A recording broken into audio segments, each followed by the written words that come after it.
Doamnelor și domnilor, mi face o deosebită plăcere să fiu astăzi alături de echipa celor de Bridging the Gap la lansarea unei inițiative pilot interesante. Și mulțumesc CMS Cameron McKenna și Eliberare Design pentru sprijin esențial.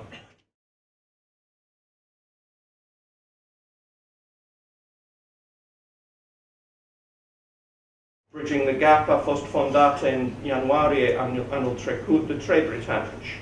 Proiectul pe care îl lansează astăzi își propune să ofere training și transfer de bune practici privind strângerea de fonduri pentru finanțarea proiectelor, fundraising, precum și pe teme de leadership, marketing, social media.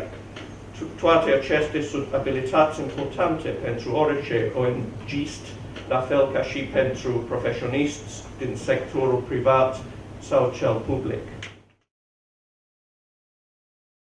Let me tell you a little bit about the NGO Academy and why we've decided to do this. I touched a little bit on sustainability before. All of you know this phrase, I'm sure. Give a man a fish and you feed him for a day. Teach a man to fish and you feed him for a lifetime. And that is really the backbone of what the NGO Academy wants to do and wants to achieve. So the idea of what we're going to do is we're going to be having interactive training workshops. What will happen is these will happen twice a month, and they will be on a variety of different topics. The first one, which is going to be in 3 weeks' time, is going to be called Fundraising Back to Basics. We did it up in Moldova. We'll be repeating it and adapting a little bit for it here in Romania. So what we'll be doing is having full day and half day sessions. Now, we all know that people are not necessarily able to take entire days off work or sometimes even half days off work. So the other thing that we'll be doing is morning sessions, which we're calling breakfast sessions. And these will be informal discussions from maybe an hour to an hour and a half. We'll have a guest speaker each time. It's going to be at one of the coffee shops in the centre so that you're able to get there. And there'll be a small presentation and then discussion. So it's your opportunity to actually share your experience and get to know one another and actually learn more from these guest speakers.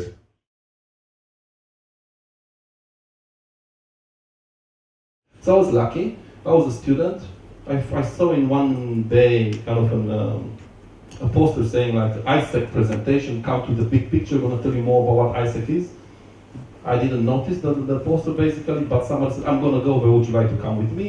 Just to write there, and when I found out about this wonderful world of things that you do for free, how you can work for 10 hours besides the school in a student office, but I need to admit that experience actually transformed my life, and definitely the fact that I'm now running an NGO, it comes from that volunteer time from the university.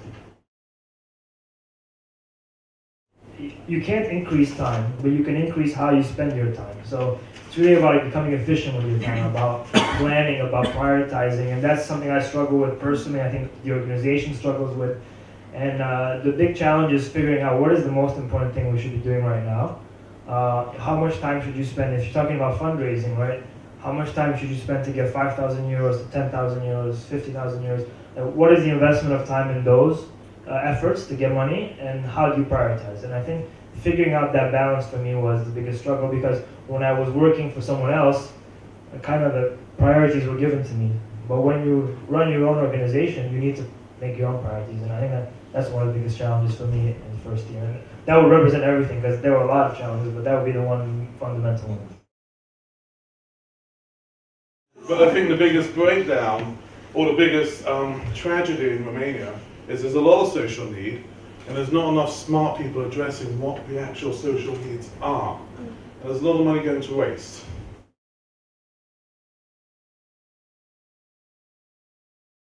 Many times they are not able to present a clear flow of activities, because we ask, I think we have quite a well-organized application form. We ask at the beginning what are the beneficiaries, what is their need, and what is the project bringing to the need. And many times they are not able to explain exactly how the project that they propose will help the need, will solve the need. This is one issue. Then the activities that they propose in order to reach the objectives are not well defined. They don't have a clear logic, a clear flow.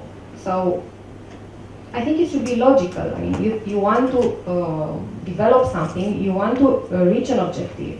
So I think you should think logically about the steps that you will take during that year.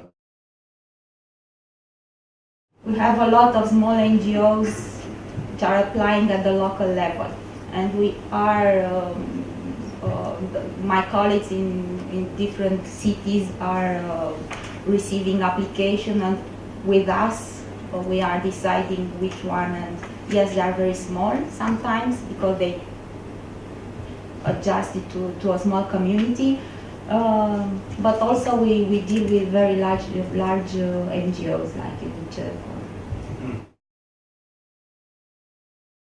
And I believe that the answer to that is there should be more organizations like yours.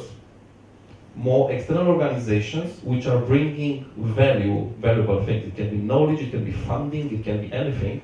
So that individual organizations are somehow helped in securing themselves first, and then allowing more resources to be spent into the area of coalition and into working together.